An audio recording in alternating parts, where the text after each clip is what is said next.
దేవునికి మహిమ కలుగును గాక. మరి యొక్క ఉపవాస కూడిక దినమున మనందరినీ దేవాది దేవుడు తన సన్నిధికి నడిపించినాడు. హల్లెలూయా, దేవునికి స్తోత్రం కలుగును గాక. దేవాది దేవుని యొక్క వెలుగులోనికి, ఆయన సన్నిధి కాంతిలోనికి మనం వచ్చినాం. హల్లెలూయా.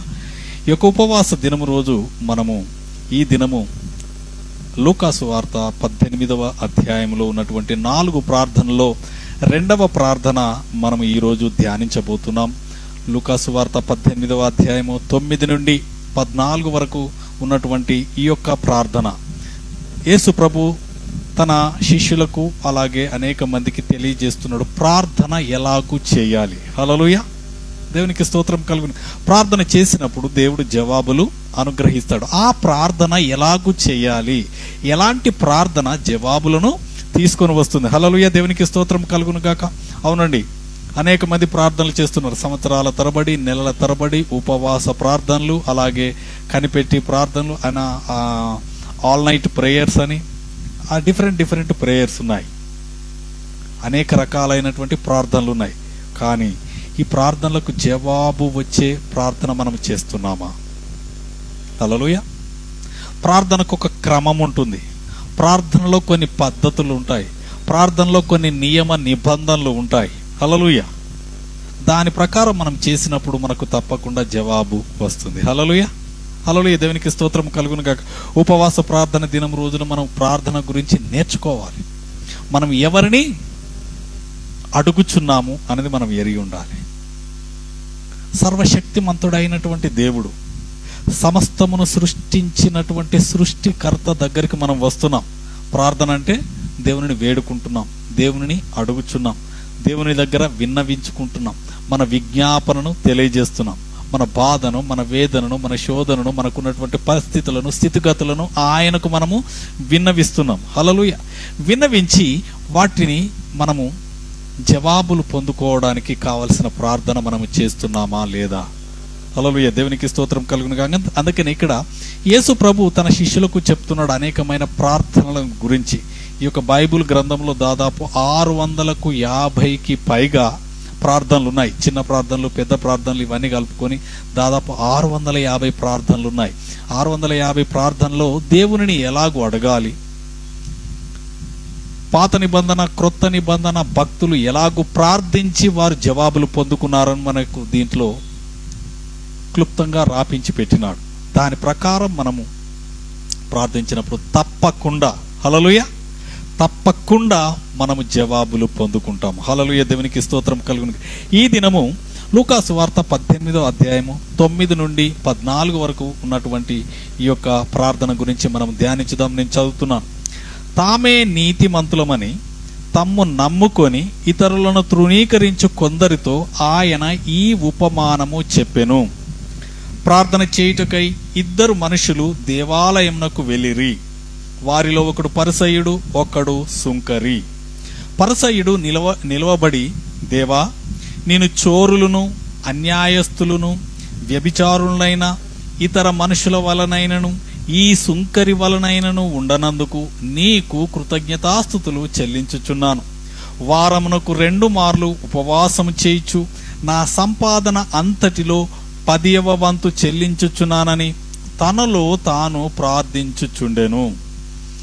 అయితే సుంకరి దూరంగా నిలవబడి ఆకాశం వైపు కనులెత్తుటకైనను ధైర్యము చాలక రొమ్ము కొట్టుకొనుచు, దేవా, పాపినైనా నన్ను కరుణించుమని పలికెను. అతని కంటే ఇతడు నీతిమంతుడుగా తీర్చబడి తన ఇంటికి వెళ్ళనని మీతో చెప్పుచున్నాను. తన్ను తాను హెచ్చించుకొనువాడు తగ్గింపబడుననియు, తన్ను తాను తగ్గించుకునివాడు హెచ్చింపబడుననియు చెప్పెను. హల్లెలూయా. ఈ చివరి మాట చూడండి. తన్ను తాను హెచ్చించుకునివాడు తగ్గింపబడుననియు, తన్ను తాను తగ్గించుకునివాడు హెచ్చింపబడుననియు చెప్పెను. దేవునికి స్తోత్రం కలుగును గాక. ఈ యొక్క అద్భుతమైనటువంటి ఈ యొక్క ప్రార్థనలో యేసు ప్రభువే స్వయంగా తన నోటితో చెప్తున్నాడు ఎలాగూ ప్రార్థన చేయాలి. ఈ 9వ వచనంలో చూడండి. తామే నీతిమంతులమని ఇక్కడ మీకు బుక్ మార్క్గా పెట్టుకోండి, ఏదైనా పేపర్ కానీ పెన్ కానీ ఇక్కడ పెట్టుకోండి. ఎందుకంటే మనము ఏ వాక్యం చదివినా మళ్ళీ ఇక్కడికే వస్తాము కాబట్టి ఇక్కడ బుక్ మార్క్గా పెట్టుకోండి. 18వ అధ్యాయం లూకాసు వార్త 9వ వచనంలో తామే నీతిమంతులమని తమ్ము నమ్ముకొని ఇతరులను తృణీకరించు కొందరితో ఈ ఉపమానము చెప్పుచున్నాడు. ఇక్కడ కొంతమంది యేసు ప్రభును తృణీకరిస్తున్నారు. కొంతమంది మేమే నీతిమంతులము, మేమే నీతిమంతులము, మేమే పరిశుద్ధులము, మేమే పవిత్రులము, మేమే నీతిమంతులము అని చెప్పేవారు అక్కడ ఉన్నారు. అక్కడున్న వారిని చూసి ఏమంటున్నాడంటే యేసుప్రభు అంటున్నాడు తామే నీతిమంతులమని తాము నమ్ముకొని ఇతరులను ఈ నీతిమంతులు ఏం చేస్తున్నారు? ఇతరులను తృణీకరిస్తున్నారంట. హల్లెలూయా, దేవునికి స్తోత్రము కలుగును గాక. ఈ ప్రార్థన గురించి చెప్పే ముందు నేను కొన్ని మాటలు, తామే నీతిమంతులమని. హల్లెలూయా, దేవునికి స్తోత్రం అంత కలుగును గాక. రోమా పత్రికలో ఉంటుంది, ఏ భేదము లేదు, అందరూ పాపము చేసి దేవుడు అనుగ్రహించు మహిమను పొందలేకపోతున్నారు. నీతిమంతుడు ఒక్కడును లేరు, ఏ ఒక్కరును నీతిమంతులు లేరు అని చెప్పి రోమా పత్రికలో మనకు చాలా చక్కగా చూడవచ్చు.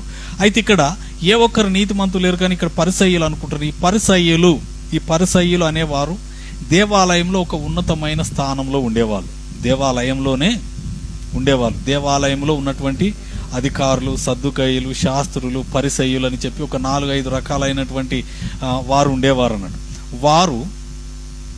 వారిలో పరిసయ్యులు అనేవారు. హల్లెలూయా, దేవునికి స్తోత్రం కలుగును. మీకు అర్థమయ్యేలాగా చెప్తాను. ఒక పెద్ద సంఘం ఉన్నది. పెద్ద సంఘమును నడిపించేవారు అంటే అడ్మినిస్ట్రేషన్ చేసేవారు. ఏ స్థలంలో ఏముండాలి, చైర్స్ వేసారా, పార్కింగ్ ఎక్కడ, అందరినీ కూర్చోబెట్టడము, లేకపోతే అందరికి కావాల్సిన నీరు సప్లై చేయడము, ఇలాంటివన్నీ చేసేవారు కొంతమంది ఉంటారు. ఆ సంఘములో పాటలు పాడేవారు కొంతమంది ఉంటారు, ఆరాధన చేసేవారు కొంతమంది ఉంటారు, నడిపించేవారు ఉంటారు, మ్యూజిషియన్స్ ఉంటారు, అలాగే వాక్యమును ప్రకటించే పాస్టర్లు ఉంటారు. ఇలాగ డిఫరెంట్ క్యారెక్టర్స్ ఉంటాయి. అయితే ఆ డిఫరెంట్ క్యారెక్టర్లో ఈ పరిసయ్యులు అనేవారు ఒక క్యారెక్టర్స్ ఆ యొక్క సమాజములో, ఆ యొక్క మందిరములు. వారిని చూసి ప్రభు అంటున్నాడు, వాళ్ళు ఏమనుకుంటున్నారు? మేమే నీతిమంతులం, మా అంత నీతిమంతులు ఎవరు లేరు అనే నీతిమంతులతో యేసు ప్రభు చెప్తున్నాడు. ఏమని? ఈ యొక్క ఉపమానం చెప్తున్నాడు. ఉపమానం ఒక స్టోరీ చెప్తున్నాడు. ఏంటి అది ఆ స్టోరీ అంటే? ఈ నీతిమంతులను గురించి ప్రభు ఏమంటున్నాడంటే, ఈ నీతిమంతులు మేమే నీతిమంతులము, ఇంకెవరు నీతిమంతులు కాదని చెప్పి వారిని అంటరాని వారిగా చూసేవారు. హల్లెలూయా, అంటరాని వారిగా, పాపులు వీళ్ళు తిరస్కరింపబడిన వారు అని చెప్పేసి వారిని తిరస్కరించేవారు. అందుకని ఇక్కడ ఏమంటుంది? ఇతరులను తృణీకరించు కొందరితో. తృణీకరిస్తున్నారు అనేక మందిని, సంఘంలోనికి వచ్చిన వారిని. హల్లెలూయా, దేవునికి స్తోత్రం కలుగును గాక. ఈ తృణీకరించే వారితో ప్రభు చెప్తున్నాడు, తామే నీతిమంతులమని తమ్ము నమ్ముకొని ఇతరులను తృణీకరించు కొందరితో ఈ ఉపమానము చెప్పాను. దేవునికి స్తోత్రం. వీరు స్వనీతిమంతులు. హల్లెలూయా, ఎవరు వీళ్ళు? స్వనీతిమంతులు అంటే నీతి కార్యములను చేసేవారు వీళ్ళు. కానీ నీతిమంతుల్లాగా వారు నటిస్తున్నారు, కానీ వారు నీతిమంతులు కాదు అని చెప్పి ప్రభువు ఇక్కడ చాలా స్పష్టంగా తెలియజేస్తున్నాడు. హల్లెలూయా, దేవునికి స్తోత్రం కలుగును. ఏ నీతి చేత నింపబడ్డారు? వారు క్రియారూపకమైన నీతి చేత. దాన ధర్మం చేస్తే నీతిమంతుడా?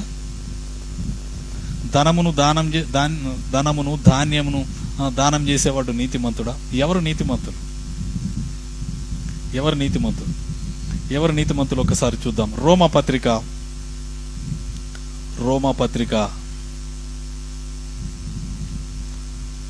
4వ అధ్యాయం చివరి వచనం,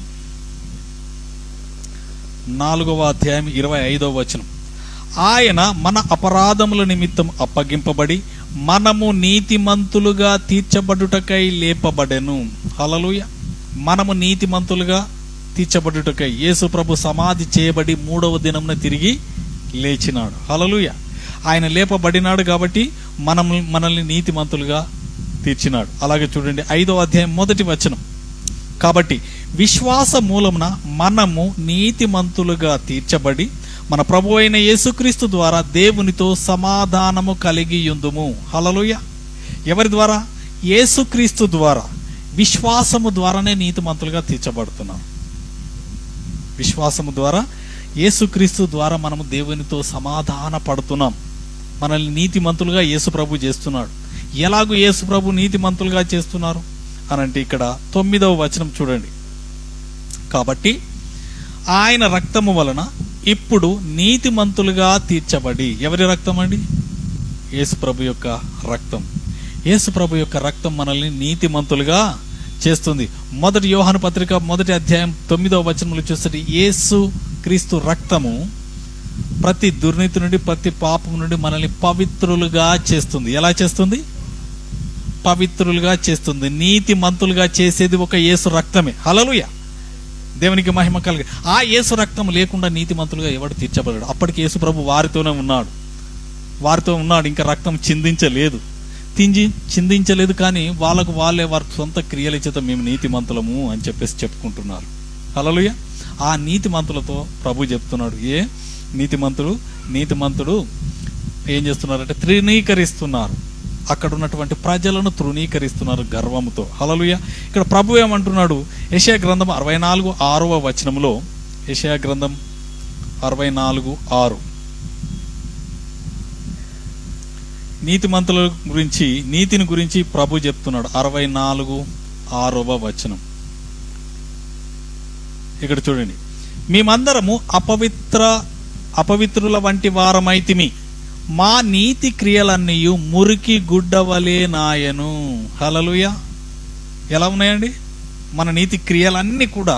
ఈ లోకములో నీతిమంతులమని చెప్పుకొని నీతి క్రియలన్నీ చేసేవారి అన్ని క్రియలన్నీ ఎలా ఉన్నాయంట? మురికి గుడ్డల వలె ఉన్నాయి. హల్లెలూయా. ఈ మురికి గుడ్డల వలె ఉన్నవాడు అనుకుంటున్నాడు, నేను నీతిమంతుడను, మేము నీతిమంతులము, మేము పవిత్రులము, మేము పరిశుద్ధులము, మేము నిర్దోషులము, మేము నిష్కలంకులము అని చెప్పేసి వారు అనుకుంటూ వారు ప్రార్థన చేస్తున్నారు. వారి నీతి క్రియలు ఎలా ఉన్నాయంట? మురికి గుడ్డల వలె ఉన్నాయంట. హల్లెలూయా, దేవునికి స్తోత్రం. ఇంకొక మాట చూడండి, యోబు గ్రంథం 35:3. యోబు 35:3. ఇదే న్యాయమని నీకు తోచినదా? దేవుని నీతి కన్నా నీ నీతి ఎక్కువని నీవనుకొనుచున్నావా? హల్లెలూయా. ఈ సెల్ఫ్ రైచియస్ పర్సన్స్ అంటే వీరు స్వనీతి మంతులు, మేము నీతి మంతులం అని చెప్పుకున్న వాళ్ళు ఎలా ఉంటారంటే, దేవుని నీతి కంటే మా నీతే గొప్పది, దేవుని కంటే మేమే నీతి మంతులం. వారు అలాగూ ప్రవర్తిస్తూ ఉంటారు. దేవుని నీతి కన్నా నీ నీతి ఎక్కువ అని నీవు అనుకొనుచున్నావా? అలాగా అనుకుంటున్నారు. అలా అనుకునేటువంటి నీతి మంతులతో ప్రభువు మాట్లాడుతున్నాడు. హల్లెలూయా, దేవునికి స్తోత్రము కలుగును గాక. కాబట్టి మనము ప్రార్థన చేసినప్పుడు మన నీతితో ప్రభు దగ్గరికి రాకూడదు. హల్లెలూయా. మన స్వనీతితో మనం చేసే కార్యములను బట్టి ప్రభు దగ్గరికి వచ్చి మనం నీతిమంతులుగా ప్రార్థన చేయదు. ఎలాగ చేయాలంటే ఇక్కడ చూడండి, దానియేలు గ్రంథం 9:18 ఒక అద్భుతమైన మాట ఉన్నది. 9:18 దానియేలు గ్రంథము 9:18. హల్లెలూయా. చదువు. నీ గొప్ప కనికరమును బట్టియే మేము నిన్ను ప్రార్థించుచున్నాము గాని మా స్వనీతి కార్యములను బట్టి నీ సన్నిధిని నిలువబడి ప్రార్థించుటలేదు. హల్లెలూయా. మా దేవా, చెవియొగ్గి ఆలకింపుము, నీ కన్నులు తెరిచి నీ పేరు పెట్టబడిన ఈ పట్టణం మీదికి వచ్చిన నాశనమును, నీ పేరు పెట్టబడిన ఈ పట్టణమును దృష్టించి చూడుము. హల్లెలూయా, దేవునికి స్తోత్రము కలుగును గాక. ఇంకా చదువుతున్నాను. ప్రభువా ఆలకించుము, ప్రభువా క్షమింపుము, ప్రభువా ఆలస్యము చేయక చెవియొగ్గి నా మనవి చిత్తగించుము. నా దేవా, ఈ పట్టణమును ఈ జనమును నీ పేరు పెట్టబడినవే, నీ ఘనతను బట్టియే నా ప్రార్థన వినుమని వేడుకొంటిని. ఇక్కడ దానియేలు ప్రార్థన చేస్తున్నాడు. ఆ పట్టణం నాశనానికి దగ్గరకు వచ్చింది. ఆ పట్టణం గురించి ప్రార్థన చేస్తున్నాడు. ఏమని ప్రార్థన చేస్తున్నాడు? ఆయన స్వనీతిని బట్టి, ఆయన యొక్క నీతి క్రియలను బట్టి ప్రార్థన చేయట్లేదు. ఇక్కడ 18వ వచనంలో నీ గొప్ప కనికరమును బట్టి, హల్లెలూయా, ఆయన కనికరమును బట్టి మనం ప్రార్థన చేయాలి. నీ గొప్ప కనికరమును బట్టి మేము నిన్ను ప్రార్థించుచున్నాము గాని మా స్వనీతి కార్యములను బట్టి నీ సన్నిధిని నిలవబడి మేము ప్రార్థన చేయడం లేదు. స్వనీతి కార్యములను బట్టి మనం నిలవబడి ప్రభు ఎదుట మనం ప్రార్థన చేయకూడదు. ఎందుకంటే మన స్వనీతి కార్యములు మురికి గుడ్డల వలె ఉంటాయి. కాబట్టి అలాగూ మనం ప్రార్థన చేయాలి. ఎలా ప్రార్థన చేయాలంటే ఆయన నీతిని బట్టి, ఆయన కనికరమును బట్టి. హల్లెలూయా. అందుకని మమ్మల్ని క్షమించు ప్రభా. ఇక్కడ అద్భుతమైన ప్రార్థన ఉన్నది. ఇక్కడ చూడండి 19వ వచనం, ప్రభువా ఆలకించుము, నీ కనికరము చొప్పున మా ప్రార్థన ఆలకించుము. ప్రభువా క్షమించుము. క్షమాపణ కావాలి మనకు. క్షమించుము. ప్రభువా ఆలస్యము చేయక చెవియొగ్గి నా మనవి ఆలకించుము. హల్లెలూయా. దేవునికి స్తోత్రం కలుగును గాక. ఇలాగూ ప్రార్థన చేయాలి. నా దేవ, ఈ పట్టణము నీ జనమును నీ పేరు పెట్టబడినవి. నీ జనమే ప్రభువా. వీరు ఈ పట్టణము కూడా నీదే ప్రభువా. నీ కనికరమును బట్టి మా ప్రార్థన ఆలకించు, మమ్ములను క్షమించు ప్రభువా అని చెప్పేసి ప్రార్థన చేయాలంట. హల్లెలూయా. దేవునికి స్తోత్రం.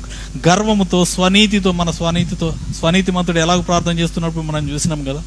ఏమని ప్రార్థన చేస్తున్నాడు? ఆయన ప్రార్థనను ఇప్పుడు వరకు గర్వంతో చేసే ప్రార్థన మనం ఒకసారి లూకా సువార్త 18వ అధ్యాయానికి రండి. 11వ వచనం, 18-11. పరిసయ్యుడు నిలవబడి, ఈ పరిసయ్యుడు ప్రార్థన చేస్తున్నాడు. ఎలాగ ప్రార్థన చేస్తున్నాడు? దేవా, నేను చోరులను, నేను దొంగను కాదు ప్రభువా, అన్యాయస్తులను కాదు ప్రభువా, వ్యభిచారులను కాదు ప్రభువా, ఇతర మనుషుల వల్ల కూడా నేను కాదు ప్రభువా, ఈ సుంకరిలాగా కూడా కాదు ప్రభువా అని చెప్పేసి ఏం చేస్తున్నాడు? నీకు కృతజ్ఞతాస్తుతులు చెల్లించును, వారమునకు 2 మార్లు ఉపవాసము చేయుచు, నా సంపాదన అంతటిలో 10వ భాగము ఇస్తున్నానని ఏం చేస్తున్నాడు? పైకి ప్రార్థన చేయడం లేదు. ఎలాగ ప్రార్థన చేస్తున్నాడు? లోపల ప్రార్థన చేస్తున్నాడు. తనలో తాను అనుకుంటున్నాడు. హల్లెలూయా. హృదయాంత రంగంలోని ఎరిగిన గొప్ప దేవుడు ఆ ప్రార్థన కూడా వింటాడు. ఎలాగ చేస్తున్నాడు? గర్వంతో చేస్తున్నాడు, స్వనీతితో చేస్తున్నాడు. ఆయన చేయుచున్న గొప్ప కార్యములను బట్టి. ఏందట గొప్ప కార్యాలు అంటే? నేను దొంగను కాదు, నేను అన్యాయస్తుడను కాదు, నేను ఇతర మనుషుల లాంటి వాళ్ళని కాదు, నేను ఈ సుంకరి లాంటి వాడిని కూడా కాదు, నేను వారానికి 2 సార్లు ఉపవాసం ఉంటా. గర్వంతో చెప్తున్నాడు. హల్లెలూయా. వారానికి 2 సార్లు ఉపవాసం ఉంటున్నాను. అలాగే నా సంపాదన అంతటిలో ఏదేదైతే సంపాదిస్తున్నాడో దాని అంతటిలో 10వ భాగం ఇస్తున్నాడట, 10వ భాగము ఇస్తున్నాడట. వీడు ప్రార్థన చేస్తున్నాడు. ప్రార్థన చేసి ఏం చేస్తున్నాడు? ప్రభువు ముందే గర్వంగా ప్రార్థన చేస్తున్నాడు. ప్రార్థన చేసినప్పుడు ఆ ప్రార్థన దేవుడు అంగీకరిస్తాడా? ఇక్కడ అంగీకరించడం. గర్వముతో చేసే ప్రార్థన అంగీకరింపబడదు. ఇక్కడ ప్రభు ఒక్కటే చెప్తున్నాడు, మీ స్వనీతి కార్యములను బట్టి ప్రార్థన చేయకండి. విరిగి నలిగిన హృదయం గలవారికి దేవుడు ఆసనుడు అంట. హల్లెలూయా. విరిగిపోయిన హృదయం, నలిగిపోయిన హృదయంతో నువ్వు ప్రార్థన చేసినప్పుడు దేవుడు పరిగెత్తుకొని వస్తాడు. హల్లెలూయా. గర్వంతో ఎలా చేస్తున్నాడు? నిలబడి, నేను ఇలా ప్రభువా, అలాగ ప్రభువా, నేను 10వ భాగం ఇస్తాను, నేను 2 సార్లు ఉపవాసం ఉంటాను వారానికంట. మనం ఉంటున్నాం వారానికి.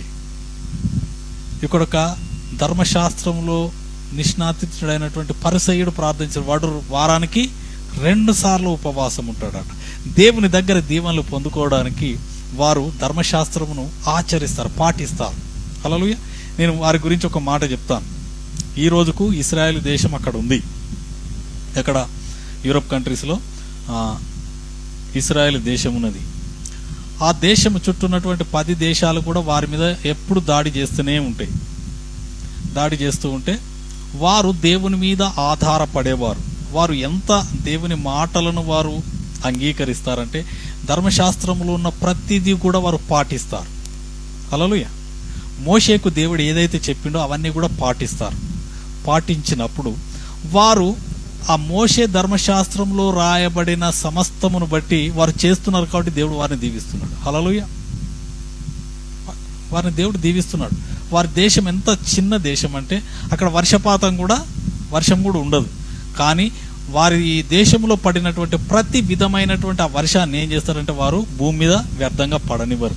దాన్ని బిల్డింగ్ల మీద ఎక్కడ పడితే అక్కడ టార్పులిన్తో వారు కాపాడుతారు. కాపాడి ఆ వర్షపు నీటిని పంటల కొరకు ఒక పెద్ద ట్యాంకర్లో స్టోర్ చేసి, పంటలు కావాలంటే ఇప్పుడు మీరు ఏదైనా పంట వేయాలంటే ఆ పంటకు కావలసినటువంటి నీటిని సప్లై చేస్తారు. వారు చేసి ఎలాంటి పంటను పండిస్తారు తెలుసా?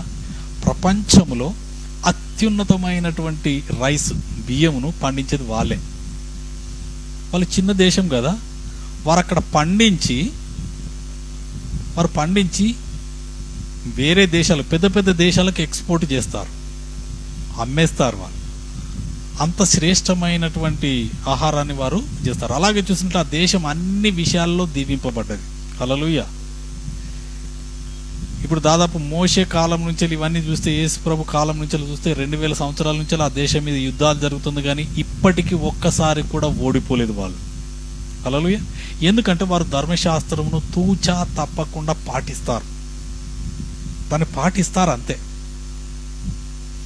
అలాంటి వారు యేసుప్రభు దగ్గరికి వచ్చినప్పుడు యేసుప్రభు అంటున్నాడు, మీరు ఇలాగ స్వనీతి కార్యములను బట్టి మీరు ప్రార్థన చేయదు. ఎలాంటి ప్రార్థన చేయాలంటే విరిగి నలిగిన హృదయముతో ప్రార్థన చేయాలి. ప్రార్థన చేసినప్పుడు దేవుడు ఆ ప్రార్థన ఆలకించి ఆ ప్రార్థనకు జవాబు ఇస్తాడంట. అందుకని అక్కడ సుంకరి ప్రార్థన చేస్తున్నాడు. ఆకాశం వైపు కన్నులెత్తడానికి కూడా ధైర్యం చాలడం లేదు, ఎందుకంటే ఆయన పాపిగా ఉన్నాడు. పాపి పరలోకం వైపు చూసి ప్రార్థన చేయడానికి ధైర్యం నేను పాపినయ్యా, నన్ను కరుణించు అని చెప్పేసి కరుణతో వేడుకుంటున్నాడు. కరుణ కావాలయ్యా, నీ కృప కావాలయ్యా, నన్ను కరుణించు ప్రభువా అని చెప్పేసి దీన మనసుతో ప్రార్థన చేస్తున్నాడు.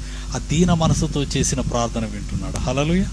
ఈ గర్వంతో చేసిన ప్రార్థన వినకుండా త్రోసివేస్తున్నాడు.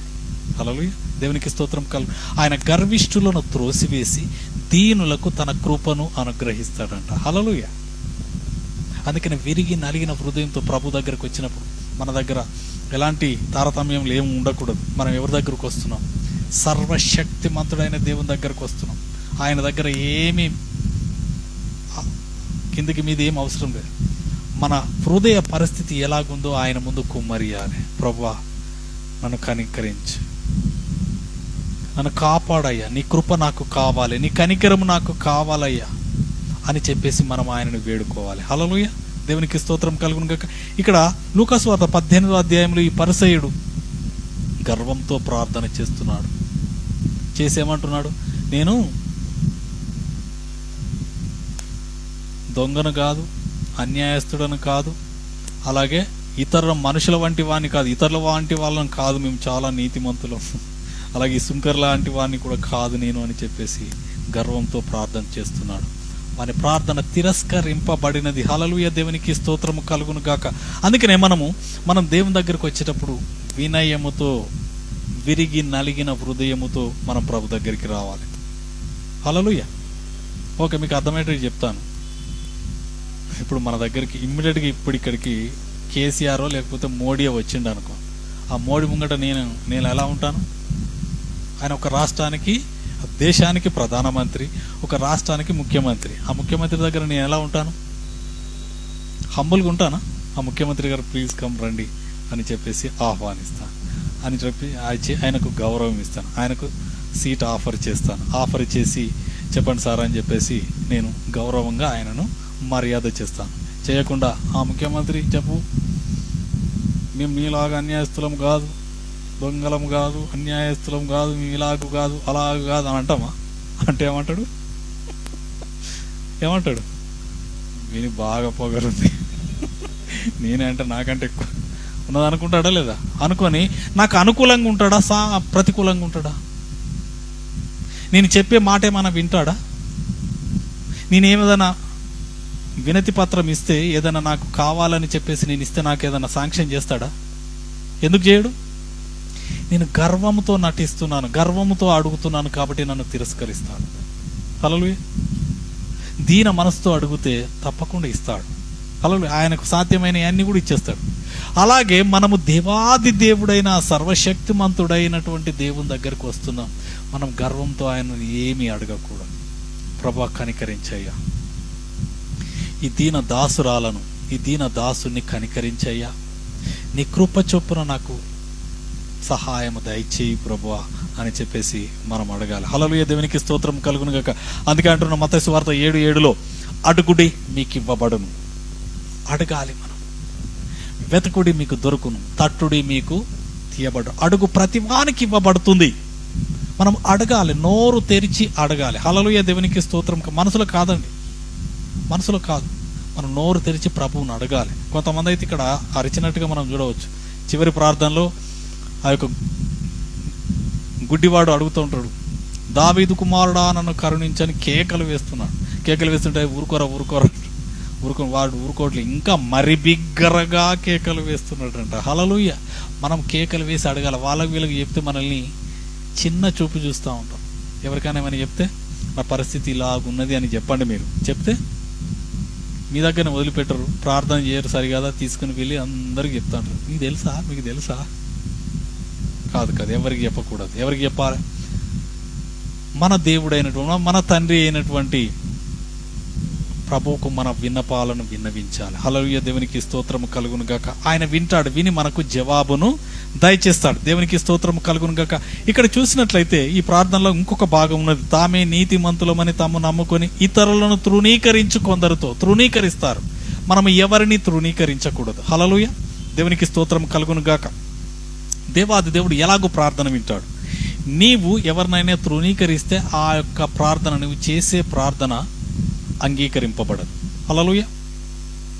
ఇది దేవుడు మిమ్మల్ని దీవించును గాక. ఈ యొక్క భాగం ఎవరైతే వింటారో వారందరూ కూడా దీవింపబడతారు. హల్లెలూయా. దేవునికి మనం ఎవరిని తృణీకరించం.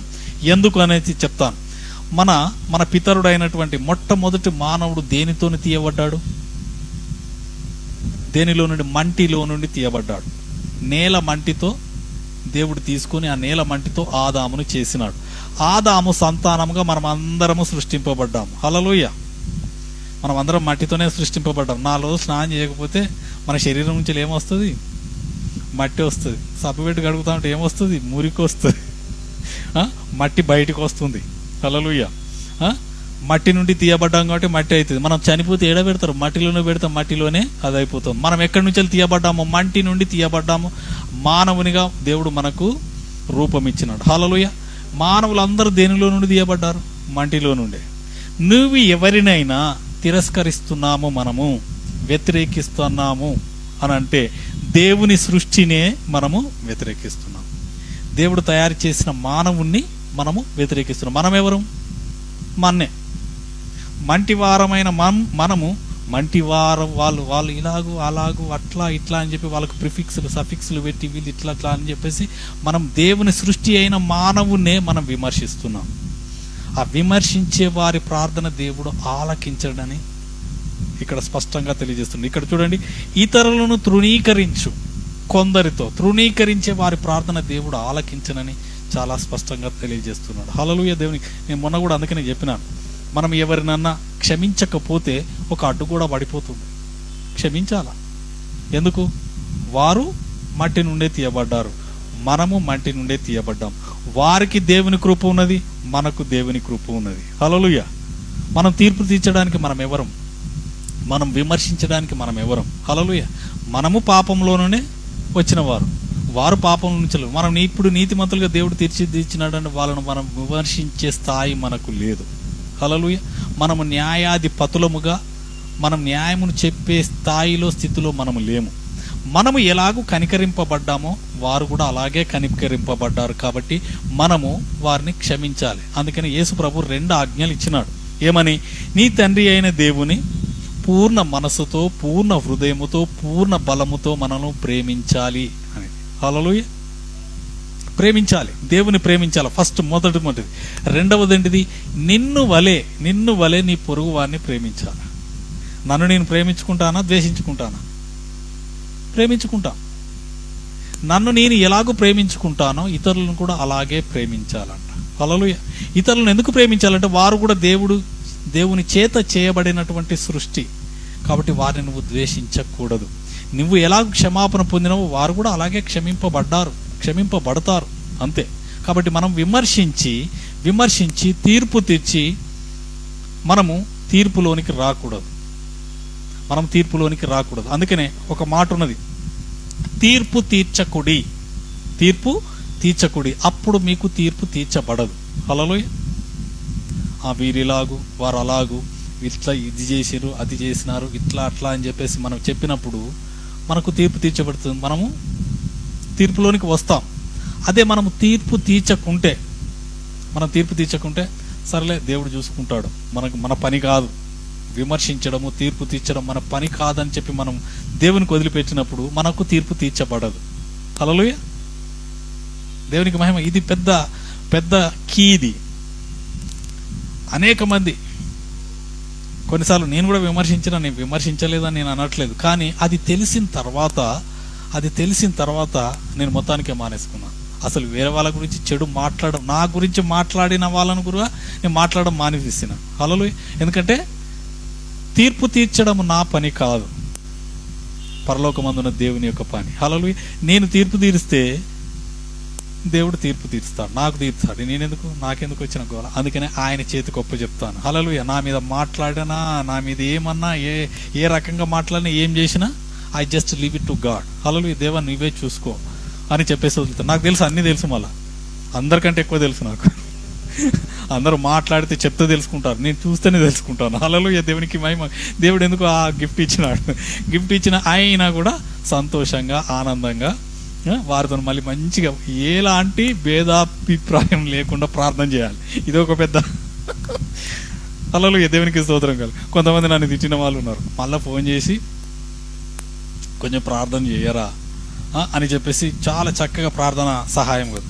ప్రార్థన చెయ్యండి అని అనగానే ఫోన్ తీసుకొని ఇక్కడ పెట్టుకోగానే దేవుడు అంటాడు, ఎలాంటి తారతమ్యం లేకుండా చెయ్యి. మనసులో పెట్టుకోవద్దు. నేను వారు ఏమైనా నన్ను అన్న మాట కానీ ఇంకేదైనా కానీ నీ మనసులో పెట్టుకుంటే దేవునికి వారికి మధ్యన ఆటంకం వస్తుంది. ఆటంకం వచ్చి నేను ఏ ప్రార్థన చేసినా అడ్డగింపబడి నేను ప్రార్థన చేసి వ్యర్థం. కాబట్టి ప్రభువా వారిని క్షమించు అని చెప్పేసి నా మనసు నుంచి ముందుగాల వారి మీద ఉన్నటువంటి అవన్నీ కూడా తొలగించేసేయాలి, తీసివేసి అప్పుడు నేను ప్రార్థన చేసినప్పుడు ఆ ప్రార్థన డైరెక్ట్గా వెళ్ళి వారిని స్వస్థపరుస్తుంది. Hallelujah. That is a power. ఆ పవర్ని ఎవరు అడ్డగిస్తున్నారు? నీ లోపల ఒక గొప్ప శక్తి ఉన్నది. మీకు చెప్తున్నా కీ, మీరు దీవింపబడ్డవారు. హల్లెలూయా. దేవునికి స్తోత్రం. మీ లోపల ఒక గొప్ప శక్తి ఉన్నది. ఎలాంటి శక్తి తెలుసా మీకు? ఒక్కసారి చూడండి, ఇక్కడే ఉంచండి, మీకు చూపిస్తాను. హల్లెలూయా. దేవునికి మహిమ కలుగును గాక. హల్లెలూయా. Thank you Jesus.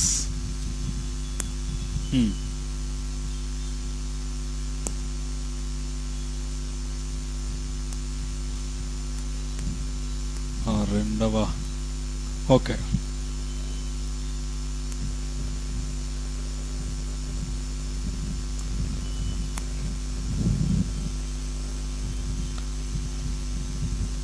హల్లెలూయా. దేవుని యొక్క మహాశక్తి మనలో దేవుడు ఉంచినాడు. ఆ శక్తి బయటికి రావాలి. బయటికి రావాలంటే ఎలాంటి అడ్డంకులు ఉండదు. ప్రార్థనలో మీకు కీ చెప్తున్నాను. ఇది మీరు పాటించినట్లయితే అడ్డంకులు తొలగించినట్లయితే అది ఎంత పెద్ద సమస్య అయినా, ఎంత పెద్ద ప్రాబ్లం అయినా చిటికలో వెళ్ళిపోతుంది. హల్లెలూయా. ఎఫెసీ పత్రిక 3వ అధ్యాయము 20-21. హల్లెలూయా. దేవుడు నీ లోపల ఉన్నటువంటి శక్తి, దేవుడు నీ లోపల ఒక శక్తిని పెట్టినాడు. హల్లెలూయా. ఒక పెద్ద ఆటం బాంబు కంటే కూడా శక్తివంతమైనటువంటి ఒక శక్తిని దేవుడు మనలో పెట్టినాడు. ఓకే, ఇది చదివిన తర్వాత నేను మీకు క్లియర్ ఎక్స్ప్లెయిన్ చేస్తాను. ఇక్కడ ఎఫెసీ పత్రిక 3:20 నుండి, మనలో కార్యసాధకమైన తన శక్తి చొప్పున మనం అడుగు వాటి కంటేను ఊహించు వాటి కంటేను అత్యధికంగా చేయ శక్తి గల దేవునికి క్రీస్తు యేసు మూలంగా సంఘంలో తరతరములు సదాకాలము మహిమ కలుగును గాక. హల్లెలూయా. దేవునికి స్తోత్రం కలుగును గాక. ఇక్కడ చూడండి, ఇక్కడ మనలో, ఎవరిలో అండి? ఎవరిలో? మనలో కార్యసాధకమైన తన శక్తి, కార్యములను సాధించగలిగినటువంటి శక్తి ఎవరిలో ఉన్నది? మనలో ఉంచినాడు. ఎవరి శక్తి? ఆయన శక్తి. హల్లెలూయా. పరలోకంలో శక్తి లేదు, పరలోకంలో శక్తి లేదు, పరలోకంలో శక్తి అవసరం లేదు. ఇక్కడ శక్తి కావాలి. అందుకనే ప్రభువు ఆయన శక్తిని మనలో ఉంచినాడు. మనలో కార్యసాధకమైన తన శక్తి చొప్పున మనం అడిగిన వాటికంటే ఊహించిన వాటికంటే అత్యధికంగా చేయగలిగినటువంటి శక్తి అది. హల్లెలూయా. మనం అడిగిన కొంచెమే, కానీ గొప్ప గొప్ప కార్యాలు చేసే శక్తి అది. హల్లెలూయా. ఆ శక్తి మనలో ఉంచినాడు. ఈ శక్తిని అడ్డగించేది కేవలము ఈ శరీరము, వ్యతిరేకత, ద్వేషము, మానవ రూపంలో ఉన్నటువంటి మానవుల యొక్క క్రియలు. హల్లెలూయా. వాటిని తొలగిస్తే ఈ శక్తి రఫ్ అని వెళ్ళిపోతుంది. హల్లెలూయా. నువ్వు క్షమించకపోతే అడ్డుగోడ, నేను మొన్న చెప్పినాను, అడ్డుగోడ ఉంటుంది. అడ్డగిస్తుంది. ఈ శక్తిని అడ్డగించేది ఏంటిది? అడ్డగించేటి కూడా చెప్తాను. మన ఆత్మ. మొట్టమొదటిగా మన ఆ యొక్క కార్యసాధకమైన గొప్ప శక్తిని అడ్డగించేది మన ఆత్మ, మన హృదయం, మన శరీరం, మన మైండ్. హల్లెలూయా. నేను 2 సార్లు దేవుని స్వరాన్ని విన్నాను. దాదాపు ఒక 10 సంవత్సరాల క్రితం నేను దేవుని దగ్గర కూర్చొని అడుగుతున్నాను, నాకు ఇది కావాలి, అది కావాలి, వీళ్ళు మారాలి, వాళ్ళు మారాలి, ఇది చేయాలి, వీళ్ళందరూ ఇట్లుండాలి, అట్లుండాలి అని చెప్పేసి అందరి గురించి రాసుకొని చేయి పెట్టి ప్రార్థన చేస్తున్నాను. చేయి పెట్టి ప్రార్థన చేస్తూ ఉంటే దేవుడు అంటున్నాడు, వీరందరు కాదు, నువ్వు మారాలి అంటున్నాడు. హల్లెలూయా. నువ్వు మారాలి. ఇది ఏ స్వరం అని చెప్పేసి అంటే దేవుని స్వరమే. ఎవరు మారాలంట? నేను వారెవ్వరు మారాలి, నువ్వు మారాలని అన్నాడు. అవునా ప్రభా, సరే మారుతా అని చెప్పేసాను. హల్లెలూయా. మార్చుకున్నాను. ఆ మాట చొప్పున అనేకమైనటువంటి విషయాల గురించి నేను మార్చుకున్నాను. మార్చుకున్న తర్వాత గత 2 రోజులుగా మళ్ళీ మాట్లాడినాడు.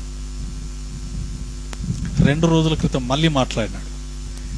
ఏంటంట?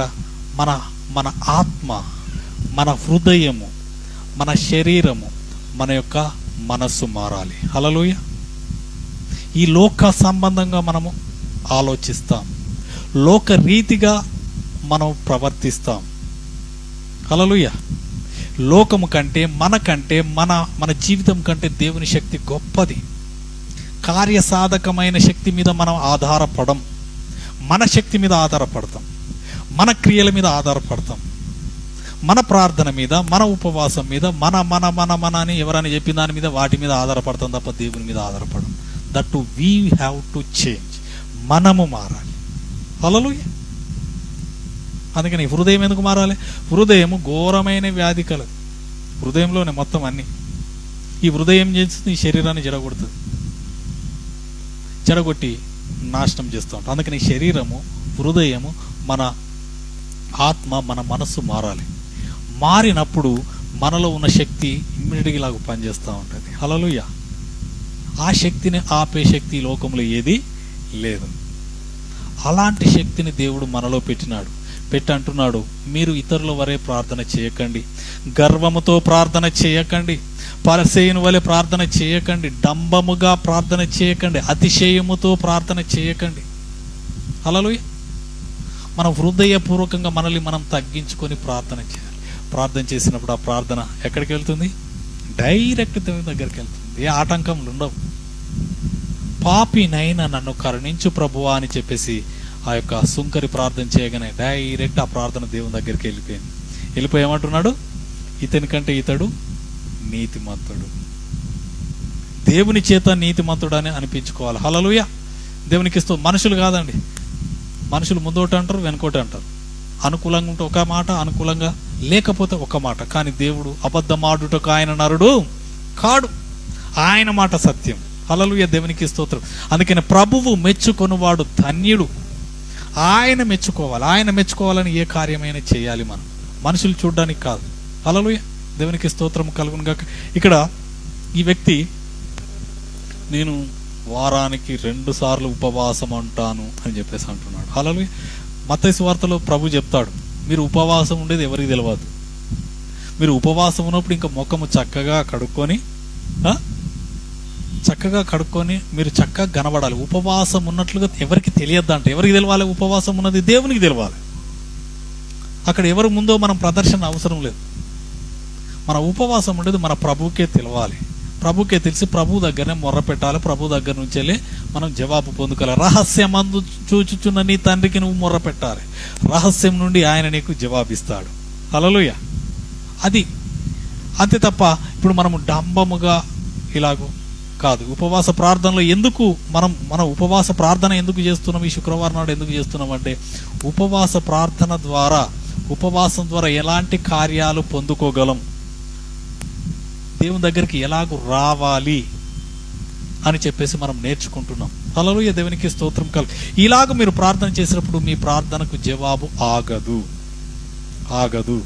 ఎవరు ఆపినా ఆగదు. కాబట్టి మనము అలాంటి ప్రార్థన దేవుడు కోరుతున్నాడు. మనం అలాగూ ప్రార్థన దీన మనసుతో మనము ప్రార్థన చేయాలి. దేవునికి స్తోత్రం కలుగును గాక.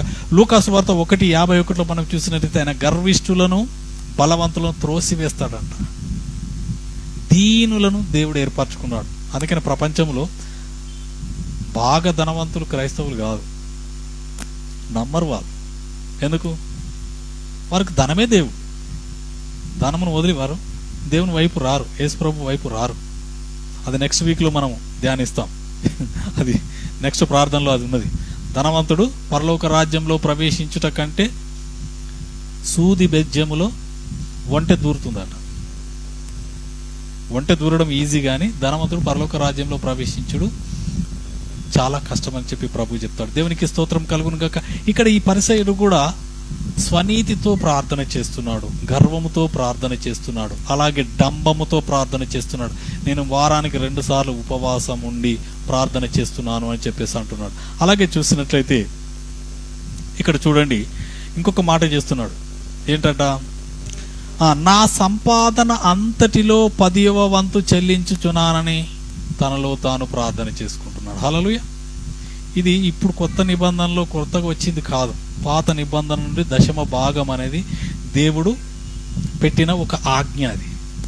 హల్లెలూయా. ఈ దేవుని ఆజ్ఞ తప్పకుండా మనము పాటించాలి. పాటించినప్పుడు ఇది ఎవరు చెప్తున్నారు? యేసుప్రభు చెప్పే మాట. ఒక ఉపమానం చెప్తున్నాడు, ఒక స్టోరీ లాగా చెప్తున్నాడు. ఎవరికి చెప్తున్నారు? అక్కడ ఉన్న వాళ్ళకి చెప్తున్నాడు. యేసు ప్రభువే చెప్తున్నాడు. ఏమని? ఇక్కడ సుంకరి 10వ భాగం నా సంపాదన అంతటిలో ఇస్తున్నానని చెప్పేసి చెప్తున్నాడు. వీళ్ళు ఇస్తారు, 10వ భాగం కాదు. మీరు ఒకసారి చూడండి, ఇక్కడే ఉంచండి. ఒకసారి ఇక్కడే లూకాసు వార్త 11వ అధ్యాయము 42వ వచనం. లూకాసు వార్త 11:42లో ఈ యొక్క 10వ వంతే కాదు, ఇక్కడ చూడండి ఎన్ని రకాలుగా ఇస్తున్నాడు. అయ్యో పరిసయ్యులారా, మీరు పుదీనా, సదాప మొదలైన ప్రతి కూరలోను 10వ వంతు చెల్లించుచున్నారే గాని. ఇక్కడ ఏమేమి చెల్లించుతున్నారు? దేంట్లో? హల్లెలూయా. పుదీనాలు కూడా 10వ భాగం ఇస్తున్నారు. సదాప అంటే ఏమో నాకు తెలియదు, అంత అడిగలేదు. పుదీనా, సదాపల ప్రతి కూరలో కూడా ఏమిస్తున్నారంట? 10వ వంతు చెల్లిస్తున్నారట. హల్లెలూయా. నేను అదే కీ చెప్పినాను. ఈరోజు వారి దేశము ఎందుకు అమెరికా లాంటి పెద్ద దేశం కూడా ఇశ్రాయేల్ దేశంకి ఎందుకు భయపడుతున్నారంటే వీరు ఇవన్నీ చేస్తారు కాబట్టి దేవుడు వారికి తోడుగా ఉండి, వారి కాపుదలగా ఉండి, ఎవరు కూడా వారి మీద విజయము పొందకుండా దేవుడు వారికి అత్యధికమైన విజయం ఇస్తున్నాడు. హల్లెలూయా. ప్రొటెక్షన్ ఎక్కడి నుంచి వస్తుంది? హల్లెలూయా. దేవునికి స్తోత్రం కలుగును గాక. ప్రొటెక్షన్ ఎక్కడి నుంచి? దేవుని దగ్గర నుంచి వస్తుంది. ఇప్పుడు చూడండి, మళ్ళీ ఇప్పుడు 4th వేవ్ అని చెప్పేసి అంటున్నారు. కరోనా వచ్చి హాస్పిటల్ పడ్డదంటే ఇప్పుడు లక్షలు లాగేస్తారు. హల్లెలూయా. దాచి ఏం చేయాల్సి? పెట్టాల్సిందే. మళ్ళీ గ్యారెంటీగా బ్రతుకుతారనే నమ్మకం లేదు. మళ్ళీ ముందు చనిపోతే మాకు సంబంధం లేదని సంతకాలు తీసుకుంటున్నారు. అదొక ట్రిక్ అయిపోయింది. ఇప్పుడు వేల లెక్క లేనే లేదు హాస్పిటల్స్లో. ఏమున్నది? అంతా లక్షల లెక్కనే ఉన్నది. వీటన్నిటి నుంచి కాపాడబడాలంటే నువ్వు నమ్మకంగా దేవునికి 10వ భాగం ఇచ్చినప్పుడు దేవుడు సమస్తాన్ని దీవిస్తాడు. హల్లెలూయా. నేను ఒకసారి చెప్పినాను కదా, నీ యొక్క గంపలో నీ పిండి పిసుకు తొట్టిలో నీకు వచ్చినటువంటి ఆదాయంలో మొదటి పిడికెడు నువ్వు దేవునికి తీసినప్పుడు మిగతా అంతటి మీదకి దేవుని యొక్క కాపుదల వస్తుంది. ఆ దేవుని కాపుదలతో అపవాది వచ్చి వాటిని ముట్టడానికి వీలు లేదు. హల్లెలూయా. దేవుని యొక్క ప్రొటెక్షన్ వస్తుంది. దేవుని యొక్క మేఘము దాని మీదకి వస్తుంది. వ్యర్థమైన ఖర్చులు అవి ఇవి ఏముండవు. హల్లెలూయా. బయటికి వెళ్ళి మంచి క్షేమంగా వస్తూ ఉంటాం. ఎప్పుడు ఏమవుతుందో తెలియదు. అలాంటి భయంకరమైన పరిస్థితుల్లో ఉన్న ఏ రోగము, ఏ వ్యాధి, ఏ వైరస్ ఎటు నుండి వచ్చి దాడి చేస్తుందో తెలియదు. ఇంట్లో నుండి బయటికి వెళ్ళిన వాళ్ళు మళ్ళీ క్షేమంగా వస్తారన్న ఆశ లేదు. అలాంటి పరిస్థితులలో మనం బ్రతుకుతున్నాం. ఇవన్నిటి నుండి మనం భద్రపరచబడాలంటే దేవుని యందు మనం విశ్వాసం ఉంచాలి, దేవునికి ప్రార్థన చేయాలి. దేవుని యొక్క కట్టడల ప్రకారం మనం నడిచినప్పుడు దేవుడు తప్పకుండా దీవిస్తాడు. హల్లెలూయా. ఆయన దీవించకుండా ఉండనే ఉండడు. నన్ను శోధించండి అని అంటున్నాడు. హల్లెలూయా. దశమ భాగం ఇచ్చి నన్ను శోధించండి అంటున్నాడు. అడగండి, నన్ను గట్టిగా అడగండి అని అంటున్నాడు. దేవునికి మహిమ కలుగును గాక. ఇక్కడ వీరు అలాగూ దీవింపబడ్డారు. మనము దీవింపబడాలనే ఇక్కడ దీంతో అనేకమైనటువంటి ఫార్ములాస్ను దేవుడు రాపించి పెట్టినాడు. దాని ప్రకారం మనం చేస్తే మనం దీవింపబడకుండా ఉండము. హల్లెలూయా. దేవునికి స్తోత్రం కలుగును గాక. ఆన్లైన్లో విన్నవారు కానీ ఆఫ్లైన్లో ఉన్నవారు కానీ ఎవరు ఎప్పుడు ఎక్కడున్నా దీవింపబడడానికి ఒక్కటే, మీరు దశమ భాగం ఇచ్చి దేవుణ్ణి శోధించినప్పుడు దేవుడు ఇస్తారు. అది కూడా విశ్వాసంతో విత్తాలి. హల్లెలూయా. అనుమానంతో విత్తకూడదు, ఆశతో విత్తాలి. హల్లెలూయా. ఒక రైతు పంట పొలంలో విత్తనాలను విత్తుతాడు. 3 నెలల తర్వాత నేను పంటను కోస్తాను అనే విశ్వాసంతోనే విత్తుతాడు. అంతే కదా. విశ్వాసం లేకుండా విత్తడు. అలాగే మనం విశ్వాసముతో విత్తాలి. దేవుని పొలంలో విత్తింది ఏది వ్యర్థం కాదు. అందుకనే మన సంఘంలో నేను డబ్బులు అనను వాటిని. అవేంటి? విత్తనాలు. అవి విత్తనాలు. మీరు దేవుని పొలంలో విత్తుతున్నారు. ఆ దేవుని పొలంలో చీడలు కానీ, పీడలు కానీ, గొంగలి పురుగులు కానీ, పసర పురుగులు కానీ ఏమి తినివేయవు. అవి మళ్ళీ మీ దగ్గరికి వస్తుంది. 100 అంతలుగా 1000 అంతలుగా దేవుడు దీవించి ఆశీర్వదించి మళ్ళీ మనకు ఇస్తాడు. దేవుడు విశ్వాసాన్ని కోరుతున్నాడు. హల్లెలూయా. దేవునికి స్తోత్రం కలుగు. ఇక్కడ ప్రార్థన గర్వముతో కానీ, డంబముతో కానీ, అతిశయముతో కానీ చెయ్యకూడదని దేవుని యొక్క వాక్యము చాలా స్పష్టంగా తెలియజేస్తుంది. మీరు ఉపవాసం గురించి యెషయా గ్రంథం 58వ అధ్యాయం మీరు ఇంటికి వెళ్ళిన తర్వాత మీరు చక్కగా చదవండి. వాక్యం వెంబడి వాక్యము ఉపవాసమును గురించి స్పష్టంగా రాయబడ్డది. హల్లెలూయా. దేవునికి స్తోత్రం కలుగును గాక. ఇక్కడ చూడండి, తన్ను తాను, ఇక్కడ 14వ వచనం చూడండి ఒకసారి. లూకాసు వార్త 18:14.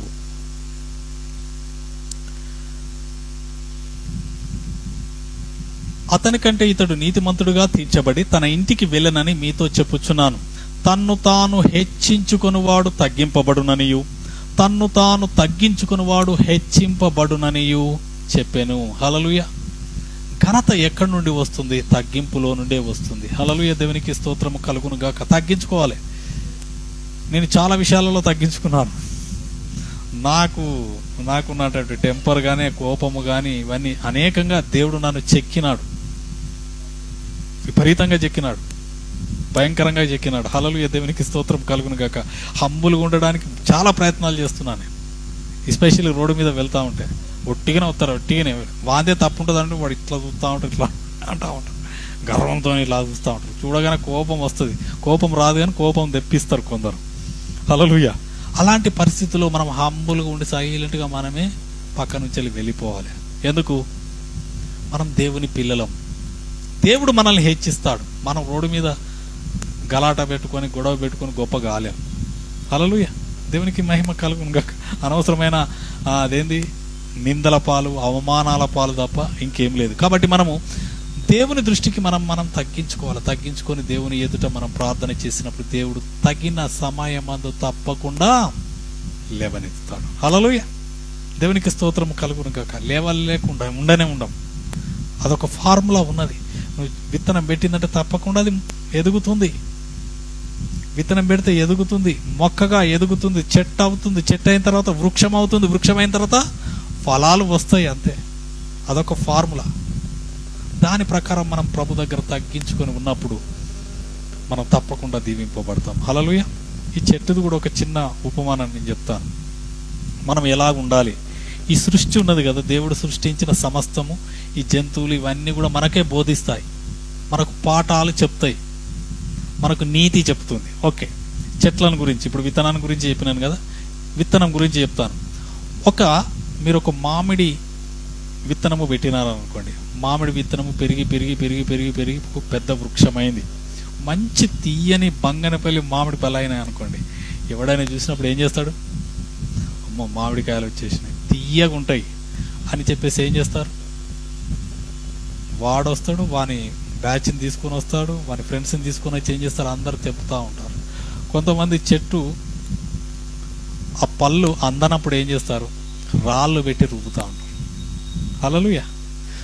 రాళ్ళు పెట్టి రుబ్బి కొడతా ఉంటే ఏమిస్తూ ఉంటుంది? ఆ చెట్టు పళ్ళు ఇస్తుంది. హల్లెలూయా. రాళ్ళతో కొట్టినా కూడా ఆ చెట్టు ఏమిస్తుంది? పళ్ళనిస్తుంది. ఆ చెట్టు యొక్క స్వభావం ఏంటిది? పళ్ళనివ్వడం. హల్లెలూయా. మనల్ని కూడా అనేక మంది ద్వేషిస్తూ ఉంటారు, విమర్శిస్తూ ఉంటారు. మనల్ని ఎన్ని అన్నా ఏమన్నా ఏదైనా కూడా మనము ప్రేమను పంచాలి. ఎందుకంటే మనం ఆ ప్రేమ చేత నింపబడ్డాం. అందుకనే ప్రేమతో నింపబడాలి నింపబడాలి నింపబడాలి అని చెప్పేదాన్ని. ద్వేషించడం చాలా ఈజీ. ద్వేషించడం ఈజీ, ఒకరిని వ్యతిరేకించడం, కిందికి మీదికి మాట్లాడడం చాలా ఈజీ. కానీ ప్రేమించడం కష్టం. హల్లెలూయా. కొట్టడం ఈజీ, భరించడం కష్టం. హల్లెలూయా. తిట్టడం ఈజీ, తిట్లను భరించడం కష్టం. హల్లెలూయా. దానికి శక్తి కావాలి, భరించడానికి శక్తి కావాలి. హల్లెలూయా. చెడిపోవడానికి శక్తి అవసరం లేదు, నీతిగా ఉండడానికి శక్తి కావాలి. హల్లెలూయా. నాశనం చేయడానికి శక్తి అవసరం లేదు, మంచి చేయడానికి శక్తి కావాలి.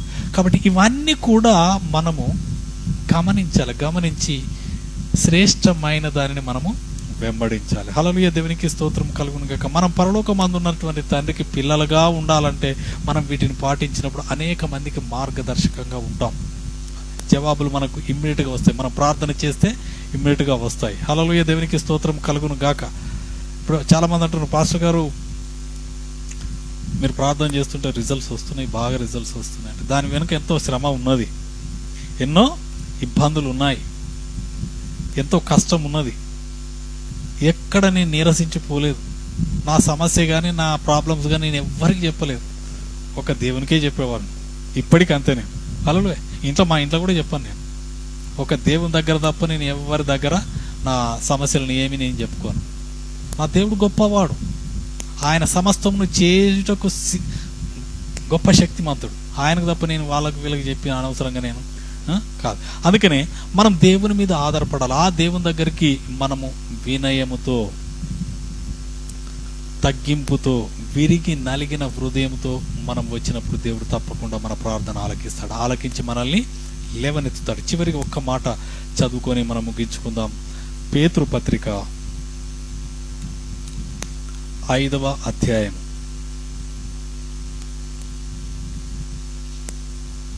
1 పేతురు 5వ అధ్యాయము 5వ వచనం. 1 పేతురు 5:5.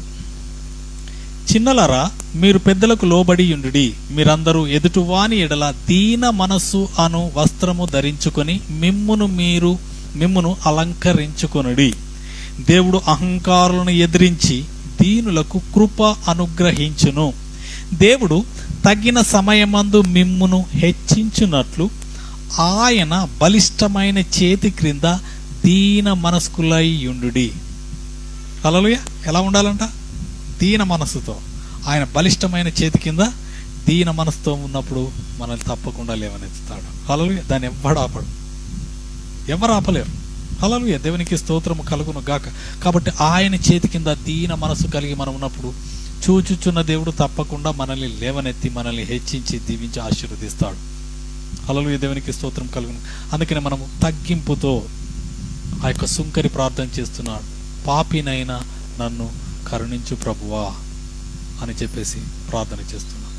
ప్రార్థన చేసినప్పుడు ఆ ప్రార్థన ఆలకించి జవాబిస్తున్నాడు. ఏమైనా డంబములు పలుకుతున్నాడా? నేను పాపినని ఒప్పుకుంటున్నాడు. ఆయన స్థితిగతి ఏంటిదో ఒప్పుకుంటున్నాడు. గర్వంతో మాట్లాడడం లేదు.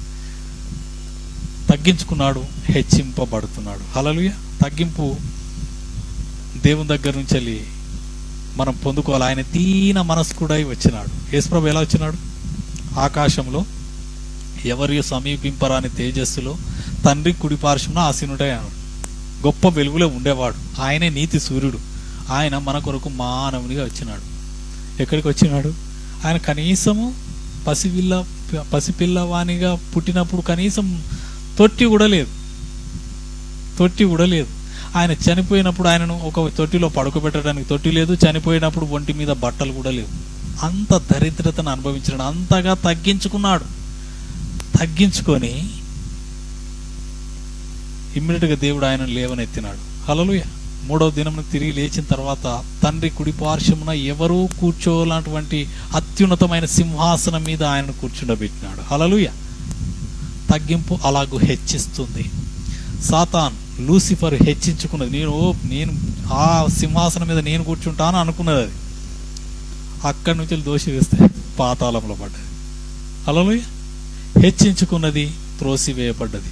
తగ్గించుకున్నటువంటి యేసు ప్రభు హెచ్చింపబడ్డాడు. అదే కీ.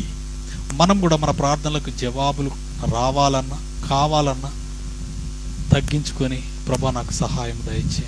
ఆయన దగ్గర నాటక పుటక ఏం లేదు, ఆయన కన్నులకు మరుగైనది ఏమీ లేదంట. 139వ కీర్తనలో ఉన్నది, మన మనసుకు మన నోటికి మాట రాకముందే నువ్వు హృదయంలో ఏమనుకుంటానో ఆయనకు తెలిసిపోతుంది. హృదయంలో ఏమనుకుంటావో తెలిసిపోతుంది. ఎందుకు? మన ప్రాణములను, మన ఆత్మను, మన హృదయాన్ని తయారు చేసింది ఎవరు? ఆయనే. ఆయనకు మించి ఇంకెక్కడికి పోతాం? ఈ ఊపిరి ఉన్నది కదా, గాలి తీసుకున్నది, ఈ గాలి ఎక్కడి నుంచి లేదు? అదే పరిశుద్ధాత్మ. ఉచ్ఛ్వాస నిశ్వాసతో ఆయన దాటి మనం ఎక్కడికి వెళ్ళలేము. అందుకనే దావీదు భక్తుడు అంటాడు, నా హృదయమును పరిశీలించుము, పరీక్షించుము, పరిశోధించి తెలుసుకో ప్రభు. కాబట్టి ఆయన దగ్గర మనం ఎలాంటి ఉడదడుకులు లేకుండా వినయము కలిగి మనం ప్రార్థన చేసి దేవుని దగ్గర అడగాలి. ఆకలితో అడగాలి, ఆశతో అడగాలి, పట్టుదలతో అడగాలి, పట్టు విడవకుండా అడగాలి, ఎడతెగక అడగాలి. హల్లెలూయా. జవాబు పొందేంత వరకు మనం వదిలిపెట్టకూడదు. హల్లెలూయా. దేవునికి మహిమ కలుగును గాక. నేను అలాగే అడుగుతాను. నా ప్యాటర్నే మీకు చెప్తున్నాను. నేను ఎన్నో అడిగినాను, నేను ఒక్కొక్కటి పొందుకుంటున్నాను. హల్లెలూయా. దేవునికి స్తోత్రం కలుగును గాక. కొంచెం లేట్ కావచ్చు కానీ వస్తుంది, తప్పకుండా వస్తుంది. అది దేవుడు. దేవుడు అన్యాయస్తుడు కాడు. ఆయన తప్పకుండా ఇస్తాడు. నిన్న నేడు నిరంతరం ఏకరీతిగా ఉన్నాడు. ఆనాడు అబ్రహాంతో, ఆదాముతో, దావీదుతో, దానియేలుతో, అలాగే సొలొమోనుతో ఉన్న దేవుడు నేడు నీతో, నాతో, మనతో కూడా ఉన్నాడు. ఆయనలో మార్పు లేదు, మనలో మార్పు ఉన్నది. అందుకని ప్రభు నాతో చెప్పినాడు, యూ హ్యావ్ టు చేంజ్, నువ్వు ఇంకా మారాలి అని అన్నాడు. ఓకే ప్రభు అని చెప్పిన, ఓకే అని చెప్పినా. నేను ఉన్నతమైన స్థితికి ఎదగాలంటే తప్పకుండా నన్ను నేను మార్చుకోవాలి, నన్ను నేను కరెక్షన్ చేసుకొని ముందుకు పోవాలి. అలాగే మనం మన జీవితంలో ఉన్నటువంటి లోటుపాట్లను సరి చేసుకొని ప్రభు నాకు సహాయం దయచేయమని మనం ప్రార్థన చేసినప్పుడు దేవుడు ఆ ప్రార్థన ఆలకించి మనకు జవాబిచ్చి మనకు తన కృపనిచ్చి మనల్ని హెచ్చింపచేస్తాడు. దేవునికి స్తోత్రం కలుగును గాక. అట్టి కృపను పొందుకొని మనము దేవుని దగ్గర నుంచి వెళ్ళి జవాబులు పొందుకొని మనము దీవింపబడదాం. ప్రార్థన చేసుకుందాం. హల్లెలూయా, హల్లెలూయా. థ్యాంక్ యూ లార్డ్, నీకే వందనాలు చెల్లించుకుంటున్నాం. హల్లెలూయా, హల్లెలూయా, హల్లెలూయా. ఈ యొక్క ఉపవాస దినం రోజున తండ్రి మాకు ప్రార్థన నేర్పించుచున్నావు. లూకాసు వార్త 18వ అధ్యాయం 9 నుండి 14 వచనంలో ఉన్నటువంటి సుంకరి పరిసయ్యుడు చేసినటువంటి ప్రార్థన నమూనాలను మాకు బయలుపరిచినందుకు వందనాలు, స్తోత్రాలు చెల్లించుకుంటున్నాం. మా యొక్క స్వనీతి కార్యములను బట్టి మీ యొద్ద ప్రార్థన చేయకూడదని, మా స్వనీతి కార్యములన్నీ మురికి గుడ్డల వలె ఉన్నాయని మీరు సెలవిచ్చిన గొప్ప దేవానికి స్తోత్రాలు చెల్లించుకుంటున్నాం. మమ్మల్ని తండ్రి మీ రక్తంతో శుద్ధీకరించి తండ్రి నేను పవిత్రపరిచినందుకు వందనాలు, స్తోత్రాలు చెల్లించుకుంటున్నాం. థ్యాంక్ యూ లార్డ్, నీకే వందనాలు. సుంకరి నాయన ప్రార్థన చేస్తున్న పాపి నైనా నన్ను కరుణించు అని చెప్పేసి తన్ను తాను తగ్గించుకొని ప్రార్థన చేస్తున్నాడు. తను తాను తగ్గించుకున్నవాడు హెచ్చింపబడతాడని, తను తాను హెచ్చించుకున్నవాడు తగ్గింపబడతారని మీరు సెలవిచ్చిన గొప్ప దేవానికే వందనాలు. ఆ సుంకరి చేసిన ప్రార్థన మాకు నేర్పించండి. దేవానికే స్తోత్రాలు చెల్లించుకుంటున్నాం. అలాగే తండ్రి నాయన ప్రభ డంబముతో, అతిశయముతో, గర్వముతో తండ్రి నాయన ప్రభ ప్రార్థించుతున్నటువంటి ఆ యొక్క పరిసయ్యను మేము చూస్తున్నాము తండ్రి. అలాగూ మేము ప్రార్థన చేయకూడదు, అతిశయముతో గర్వముతో ప్రార్థించకూడదు. అలాగే అనేక మందిని తిరస్కరిస్తూ మేము ప్రార్థన చేయకూడదు తండ్రి. నిన్ను వలె నీ పొరుగు వారిని ప్రేమించమని సెలవిచ్చిన గొప్ప దేవానికి వందనాలు. మీ ప్రేమను మా హృదయాలలో కుమ్మరించండి దేవా. ఈ యొక్క తండ్రి సందేశం వినిచిన మా ప్రియుల హృదయములలో మీ యొక్క ప్రేమను కుమ్మరించి అనేక మందిని క్షమించుటకు తండ్రి నేను నిన్ను వలె నీ పొరుగు వారిని ప్రేమించు అన్నాము తండ్రి. వారిని ముందుగా క్షమించాలి. మేము క్షమించిన తర్వాత ప్రేమించినప్పుడు తండ్రి గొప్ప కార్యములు జరుగుతాయని మీరు సెలవిచ్చిన గొప్ప దేవానికి వందనాలు చెల్లించుకుంటున్నాం. మమ్మల్ని దీవించి ఆశీర్వదించండి. ఈ యొక్క శుక్రవారం నాడు జరిగే ప్రతి ప్రార్థన తండ్రి కూడికలో, ఉపవాస ప్రార్థన కూడికలో ప్రార్థనకు నాయన ప్రభ సంబంధించినటువంటి ప్రాముఖ్యతలను తెలియజేసే ప్రసంగాలను మాకు దయచేసినందుకు వందనాలు. అలాగే తండ్రి మా ప్రియులు అనేక మంది తండ్రి నాయన ప్రభ ఈ యొక్క తండ్రి ఆన్లైన్లో వీక్షించుచున్న మా ప్రియులందరినీ మీ చేతికి అప్పగించుకుంటున్నాం. నాయన వారిని దీవించండి, ఆశీర్వదించండి, వారి దీన మనస్సును దయచేయండి తండ్రి. నీకే స్తోత్రాలు. మీ బలిష్టమైన చేతి క్రింద తండ్రి వారి దీన మనస్సులో ఉన్నప్పుడు తగిన సమయముందు వారిని హెచ్చిస్తానని సెలవిచ్చిన గొప్ప దేవానికి వందనం. హెచ్చు మీ యొద్ద నుండే వస్తుంది కాబట్టి మీ హెచ్చును దయచేయండి దేవానికి స్తోత్రాలు. వారు ఏ పరిస్థితిలో ఉన్నారో తండ్రి నాయన వారిని స్వస్థపరచండి, వారిని హెచ్చింప చేయండి దేవానికి వందనాలు. వారిని క్షమించండి, వారిని దీవించి ఆశీర్వదించి మీరు మహిమ పొందండి. సమస్త సమస్త ఘనత మహిమ ప్రభావాలు మీకే చెల్లించుకుంటూ ఈ ప్రార్థన మర్మమును మాకు బోధించినందుకు వందనాలు చెల్లించుకుంటున్నాం. విరిగి నలిగిన హృదయముతో మీ కృప కొరకు కనికరం కొరకు కనిపెట్టుచు ప్రార్థన చేసినప్పుడు మీరు మా ప్రార్థన ఆలకించి మా ప్రార్థనకు జవాబు దయచేసినందుకు వందనాలు స్తోత్రాలు చెల్లించుకుంటున్నాం. ఈ సందేశం ద్వారా అనేక మందిని తండ్రి నాయన ప్రభా మీకు రాజ్య వ్యాప్తిలో వాడుకొనమని, వారిని క్షమించి వారిని దీవించి ఆశీర్వదించి మీరు మహిమ పొందమని సమస్త ఘనత మహిమ ప్రభావములు మీకే చెల్లించుకుంటూ యేసు క్రీస్తు పరిశుద్ధ నామమున ప్రార్థించి అడిగి వేడుకుంటున్నాము తండ్రి. Amen, amen, amen. God bless you. దేవుడు మీరు సమృద్ధిగా దీవించును గాక. ఇప్పుడు మన తండ్రి అయిన దేవుని యొక్క ప్రేమ, ఆయన కుమారుడు మన ప్రభు అయిన యేసు క్రీస్తు యొక్క కృప, పరిశుద్ధాత్మ సహాయము సహవాసము ఇప్పుడు ఎల్లప్పుడూ మనకు, మన కుటుంబాలకు, మనకు కలిగిన సమస్తమునకు తోడై ఉండి నడిపించును గాక. Amen, amen, amen. God bless you. God bless you.